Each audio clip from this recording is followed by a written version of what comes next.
합니다. 인사할 때 사랑합니다. 잘 오셨습니다. 인사했습니다. 원장님 뒤에서 이렇게 숨어가지고 얼굴이 안 보이게 우리 지순 씨가 오랜만에 나오셨네요. 머리만 보고 내가 알아봤죠. 박수 한번 하겠습니다. 환영합니다. 새벽에 차운행할 때 운동하는 거 가끔 봤는데 요즘 한참 안 보이더니 나와주셔서 감사합니다. 은혜 주시기를 주님으로 축복합니다. 어떤 분이 목사님께 이런 기도를 부탁을 합니다.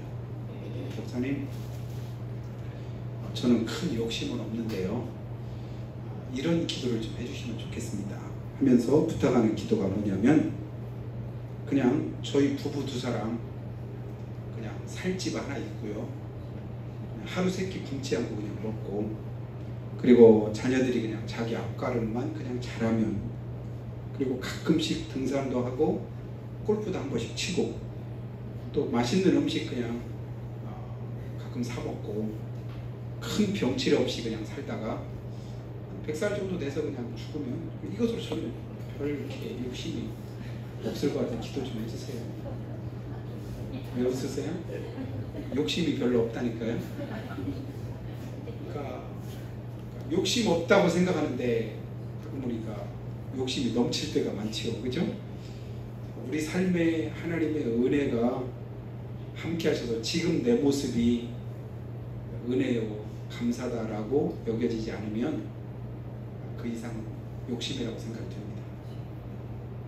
지금 내 삶이, 내 모습이 이만큼이 하나님의 은혜입니다. 그렇게 믿으시면 아멘. 훨씬 더 많은 욕심을 가질 수도 있고 바램을 가질 수도 있지만 그렇게 다 될 수는 없는 거 아니겠어요?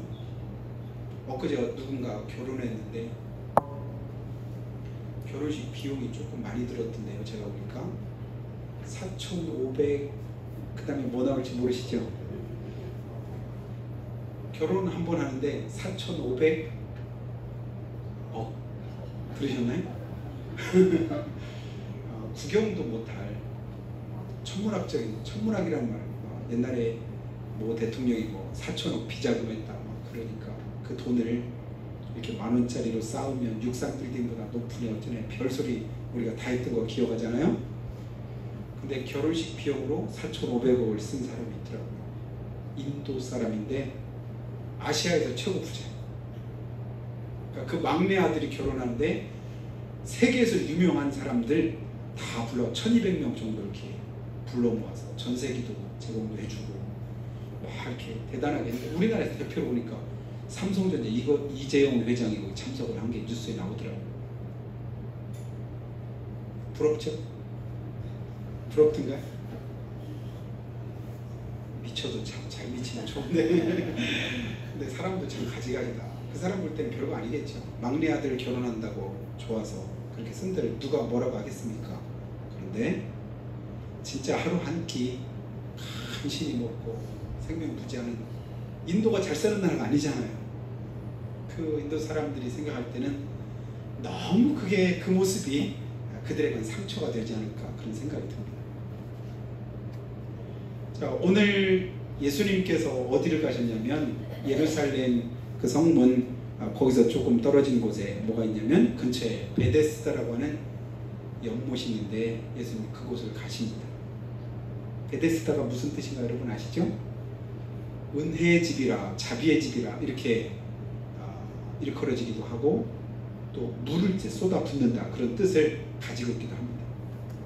그러니까 오늘날 보면 간헐천인데 물이 이렇게 막 솟구치는 그런 곳인데, 아마 용암처럼 비슷하게 이렇게 솟구치는 그런 모습들이 그곳에 있었던 것 같아요. 그곳에 모인 사람들이 누구라고 하죠?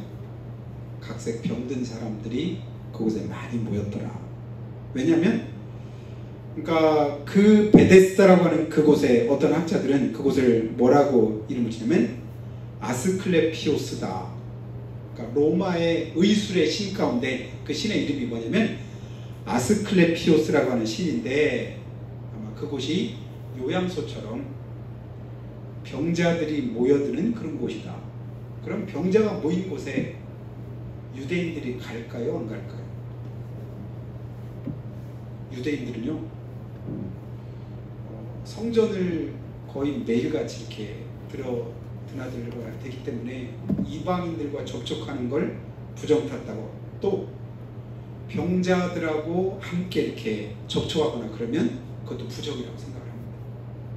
더더군다나 그 베데스다라고 하는 곳은 로마의 헬라의 신하고 히브리의 어떤 이제 미신적인 그런 요소들이 결합돼서 생겨진 그런 장소이기 때문에 일반적으로 학자들이 생각할 때 유대인이나 종교 지도자들은 절대 그 가까이 안 갔을 것이다, 이렇게 이제 봅니다.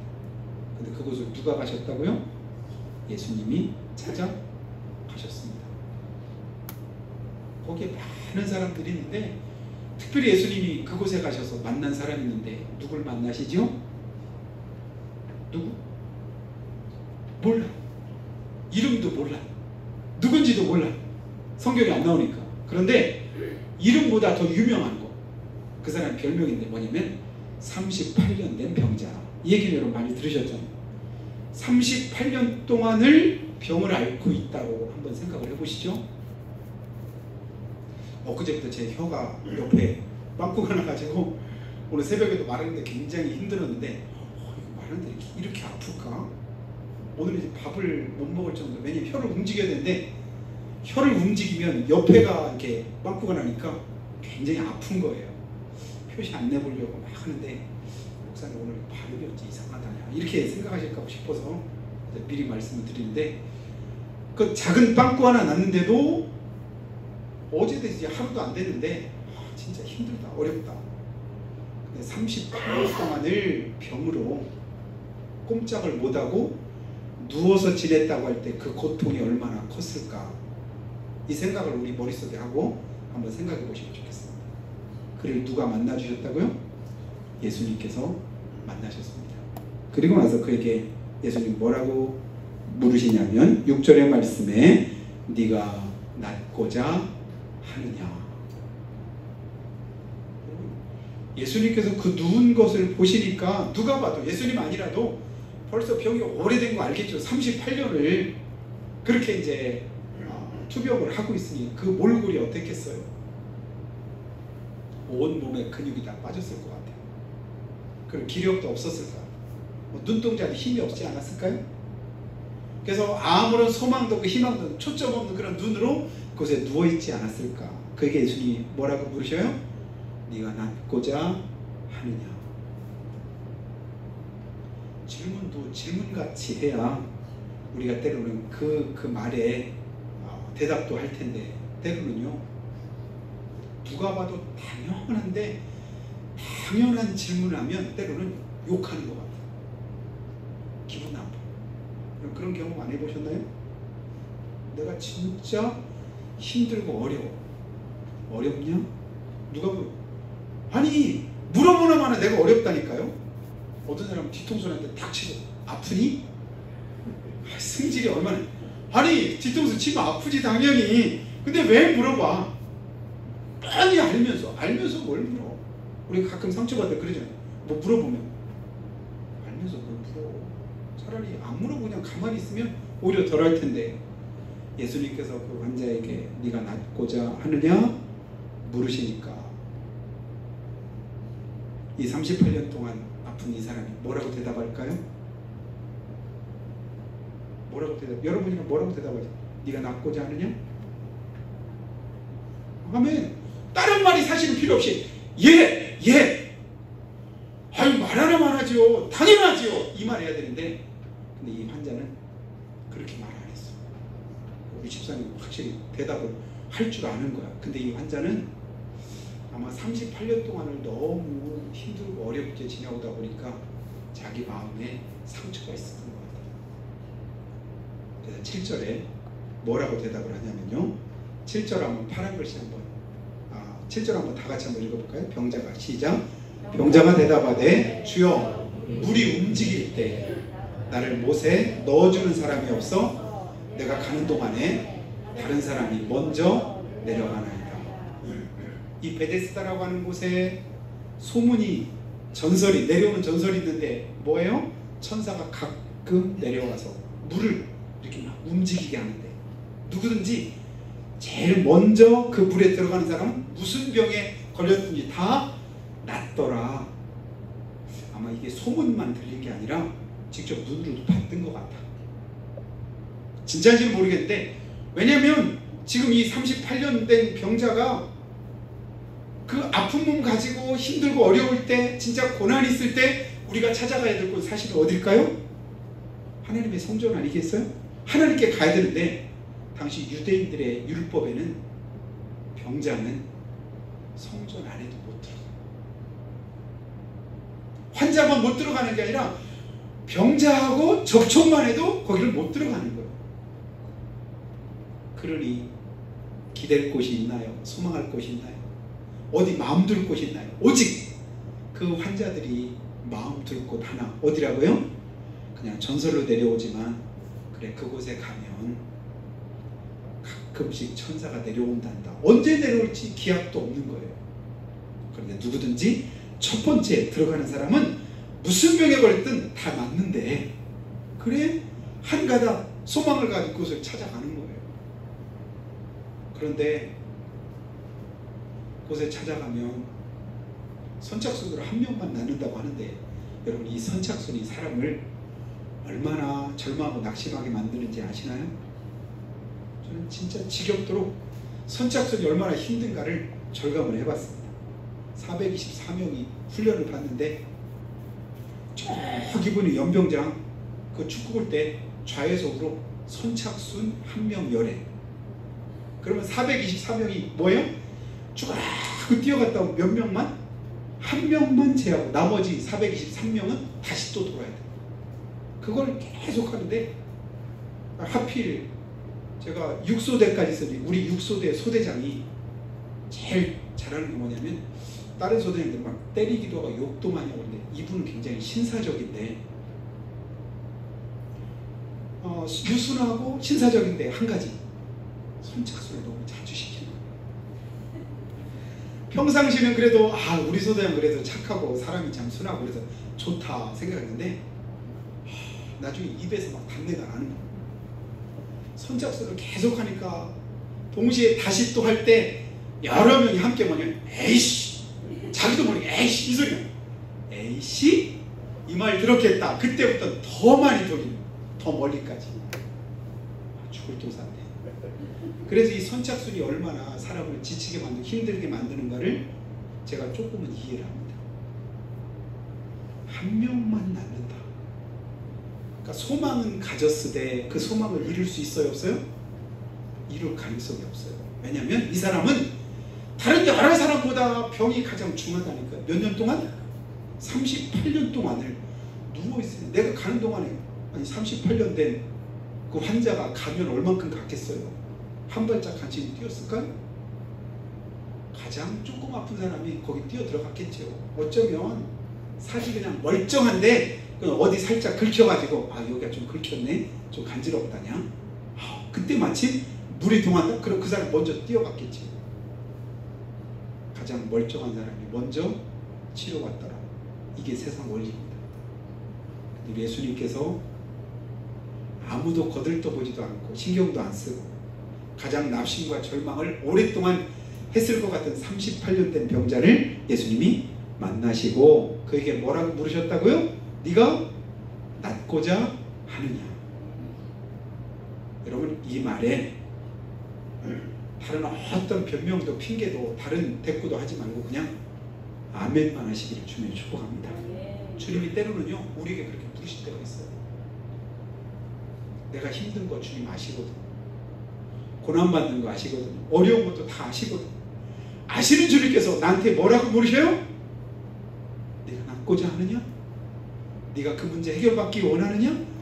내가 너에게 함께하기를 원하느냐라고 물으실 때 다른 여러 가지 모든 말들을, 마음을 다 내려놓고 그 앞에 우리가 아멘만 할 수 있게 되기를 주님을 축복합니다. 근데 이 사람의 마음속에는 이미 상처가 있는 거예요. 낫고 싶으냐라고 물을 때 이 사람이 하는 대답은 뭐냐면 다른 말 하는 거예요. 내가 가기 전에 다른 사람이 먼저 가요. 먼저. 이건 뭐냐면 그 마음에, 그 말에 뭐가 있는 것 같아요? 원망이 있는 것 같지 않습니까? 내가 아픈데, 내가 힘든데 여전히 나는 수년 동안 이곳에 있는데 나를 거기 넣어주는 사람이 없는 거예요. 그것 때문에 그 원망의 마음이 자기 안에 상처로 자리 잡고 있는 것을 우리가 보게 됩니다. 주님이 그거 모르실까요? 아시죠? 그걸 아십니다. 그래서 병자가 대답하되 주여 물이 동할 때 나를 못에 넣어주는 사람이 없어서 내가 가는 동안 다른 사람이 먼저 내려가나이다. 내가 내 병이 낫기를 소원하는 그것에 앞서서 먼저 뭐가 앞서는 거예요? 원망이 내 안에 가득해 있는 거예요. 이 시간 주님 앞에서 그 원망을 걷어낼 수 있는 은혜를 주님이 주시기를 주님의 축복합니다. 왜 우리가 살아가면서 원망이 없습니까? 불평이 없습니까? 여러 가지 내 마음에 원하는 대로 되지 않는 것에 대한 회의적인 그런 분노와 좌절도 우리에 있을 수도 있죠. 그 모든 걸 주님께 내려놓고 주님, 내 모든 사정 주님이 다 아시지요. 말 안 해도 주님 다 아시죠. 그래서 여러분 기도를 깊이 하고 한참 하다 보면 다른 여러 가지 말이 많이 필요치 않을 때가 있는 거 여러분 경험하시죠? 기도가 단순해집니다. 주님 아시죠? 주님 아시죠? 여러분 그렇게 고백하면서 몇 시간 기도해 보셨나요? 주님 아시죠?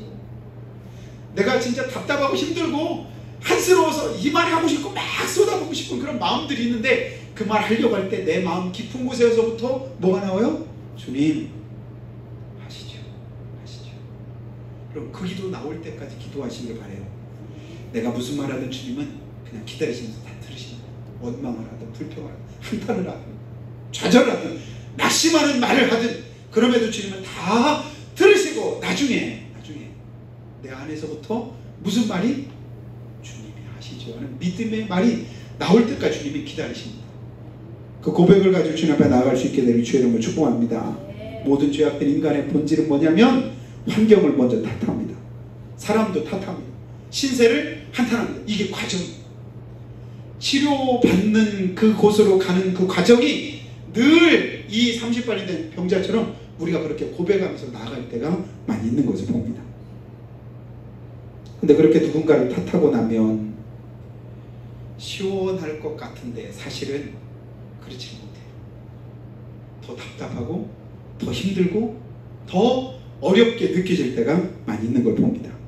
끊임없이 우리의 고통에 대해서 우리는 원망과 불평을 가지고 뭐하냐면 책임을 잡고 전가할 때가 많이 있는데 온전한 우리의 믿음의 자세는 그러면 안 되는 것을 주님께서 오늘 우리에게 가르쳐 줍니다. 내가 공부 못하는 거요. 왜 공부 못할까요? 엄마 아빠가 머리가 안 좋아서 그렇지 뭐. 왜 공부 내가 못할까요? 유전자가 안 좋아서 그렇지 뭐. 그쵸? 거짓말은 아닌데 근데 내가 그럼에도 노력하고 힘쓰고 더 애를 쓰면 어느 정도 할 수 있는데 그건 그냥 내려놓고 부모님이 머리가 안 좋아서 그래요. 내가 못 사는 건 못 살아도 좀 더 노력하고 애쓰면 어느 정도 살 수 있잖아요. 근데 내가 흙수저라서 그래요. 흙수저.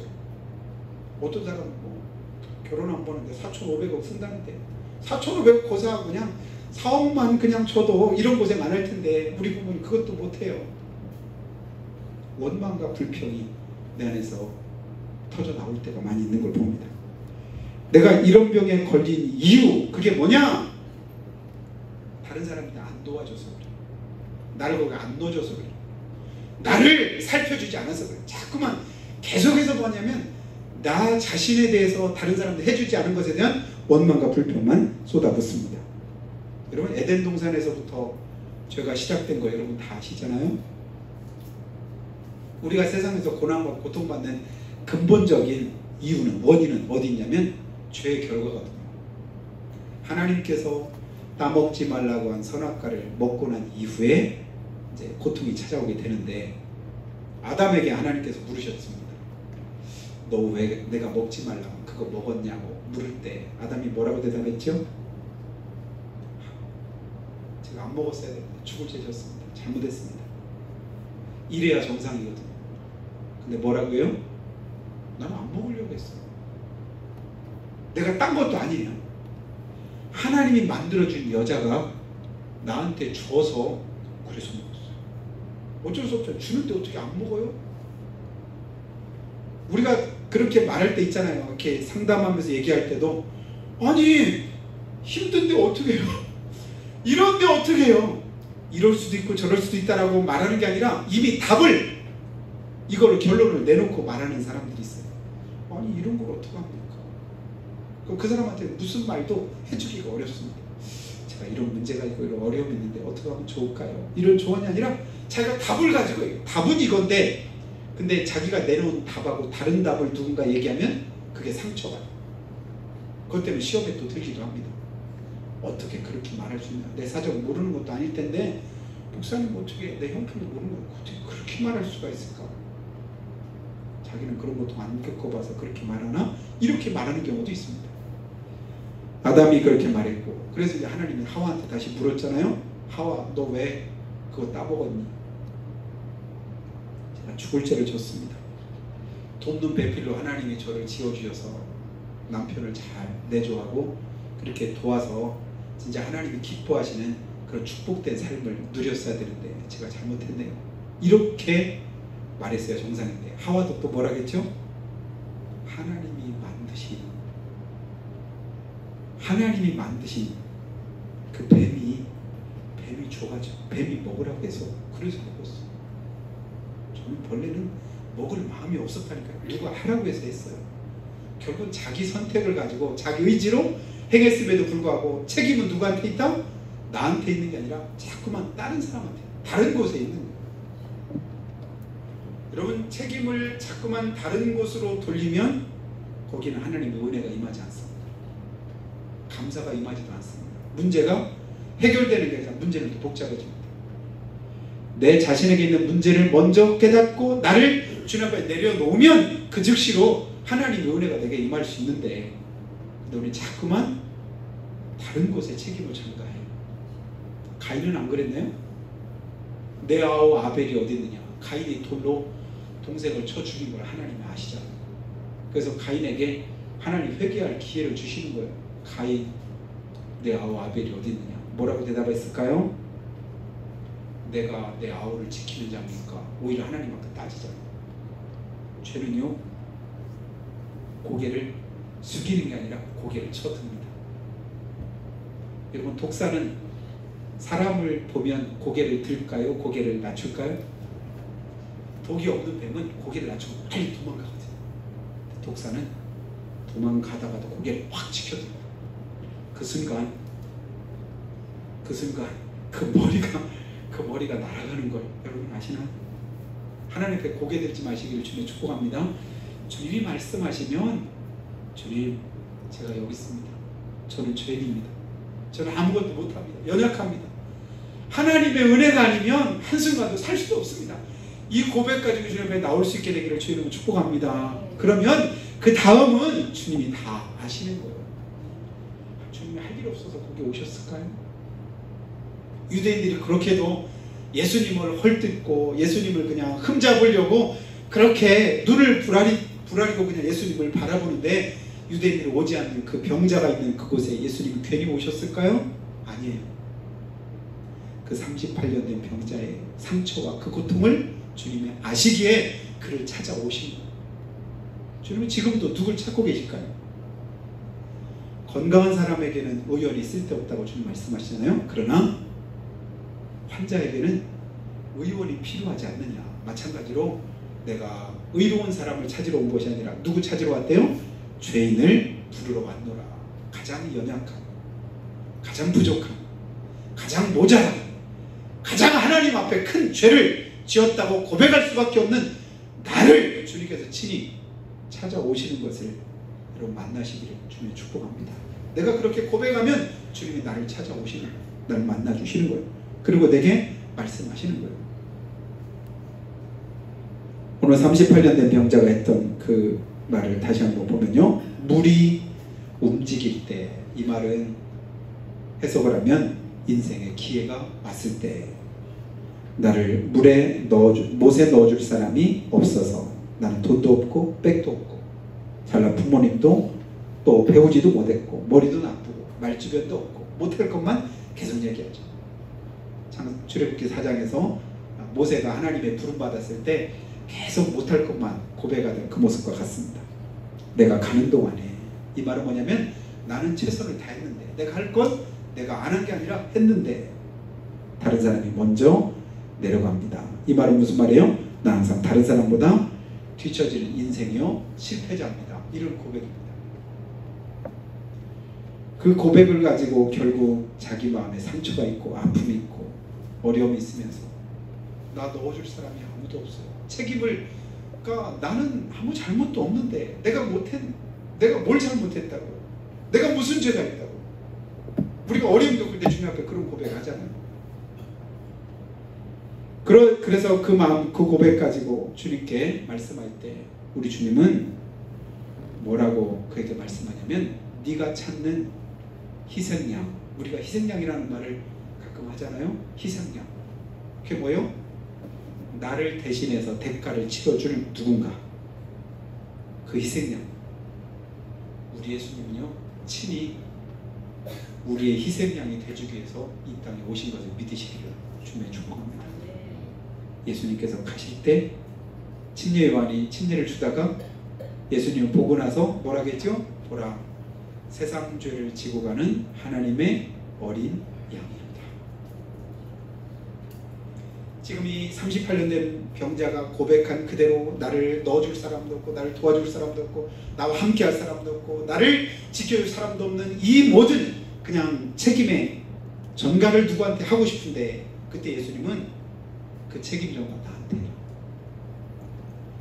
세상 죄를 지고 가는 하나님의 어린 양으로 이 땅에 오셔서 주님은 그 희생양 되신 우리 주님이신 것을 우리에게 말씀을 해주고 있습니다.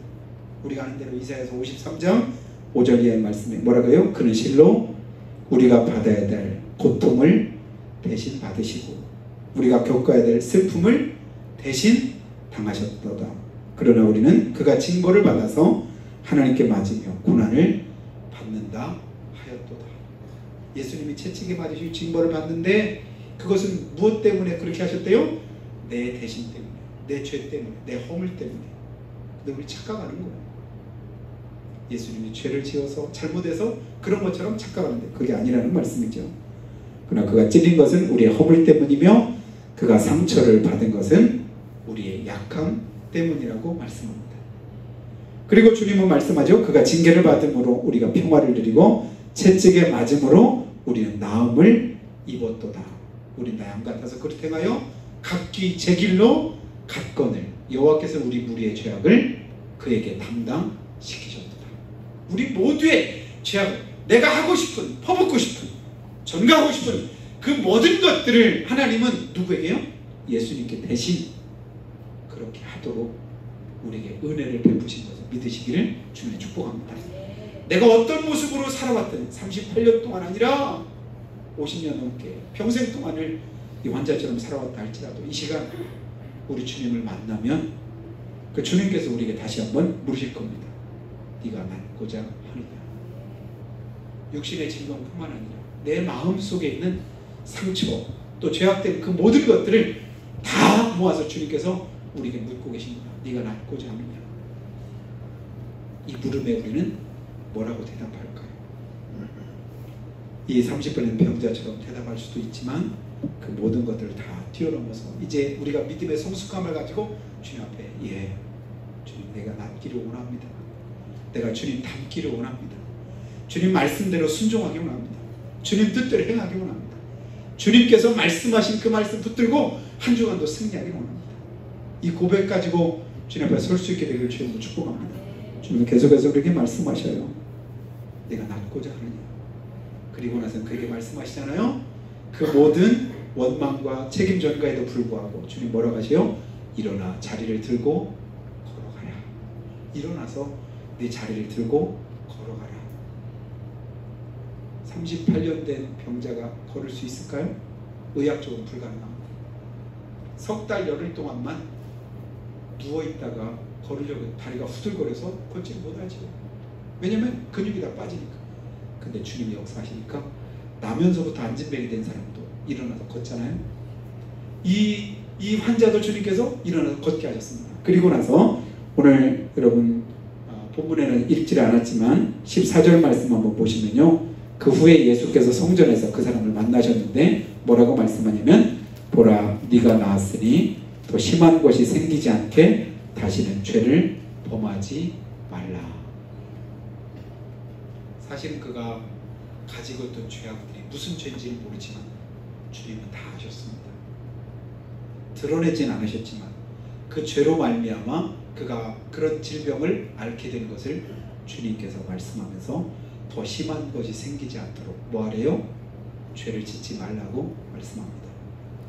오늘 우리의 삶의 근원에서 우리를 고통스럽게 힘들게 하는 그 이유, 근본적인 이유는 죄악인 경우도 있습니다.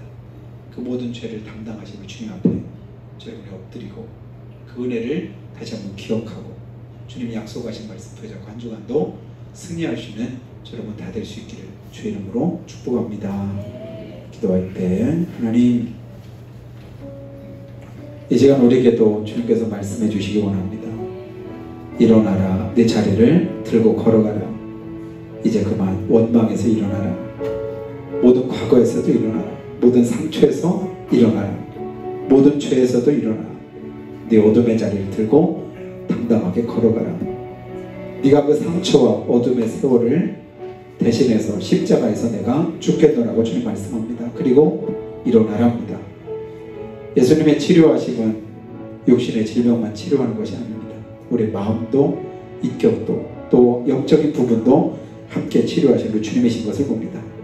그래서 우리 마음속에 있던 내면의 질병부터 치료받고 일어나라고 말씀하셨을 때 그가 깨끗하게 치료받고 온전케 되었던 것처럼 하나님 우리에게도 이은혜 주시기 원합니다.